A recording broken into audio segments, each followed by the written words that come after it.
প্ৰাৰ্থিত্বৰ লাভ নোপোৱাৰ ফলত চিৰাংগড় সমষ্টিত হুলস্থুলীয়া পৰিৱেশৰ সৃষ্টি কৰিছে। আপোনালোকৰ দলীয় পতাকা জ্বলোৱাৰ লগতে ৩ শতাধিক এনেকুৱা হয় আৰু পাৰ্টিত এইবিলাক নতুন কথা নহয়। কোনোবা পালে সুখ হয়, কোনোবা নাপালে দুখ হয়। এইটোতো আৰু কিন্তু পাৰ্টিয়েতো আৰু এটা সিদ্ধান্ত লৈ আগবাঢ়িব লাগিব, বুজিছেনে? হয় আৰু এইটো ক্ল'জ হয়, ঘৰৰো হয়, কেতিয়াবা ঘৰৰ দাদা ভাইৰ মাজতো হয়। এইটো নতুন কথা নহয়, ৰাজনীতিত হয়ে এনেকুৱা। কিন্তু এতিয়া দলীয় সিদ্ধান্ত মতে আমি কাম কৰিব লাগিব। আমাৰ ডাঙৰ এটা এজেণ্ডা আছে, ৩৫ লাখ জনগণক লৈ পেলাই আমি কাম কৰি আছোঁ, ২৬টা জনগোষ্ঠীক লৈ কাম কৰি আছোঁ।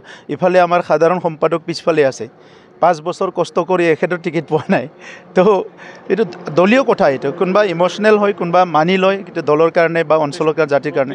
সম্পাদক মাউতি ব্ৰহ্ম হাজৰি তেখেতেও কৈছে নিৰ্দলীয় খেলিব, চাংডাং ব্ৰহ্ম কৈছে হ'ব পাৰে, এটা দুটাটো হ'ব পাৰে।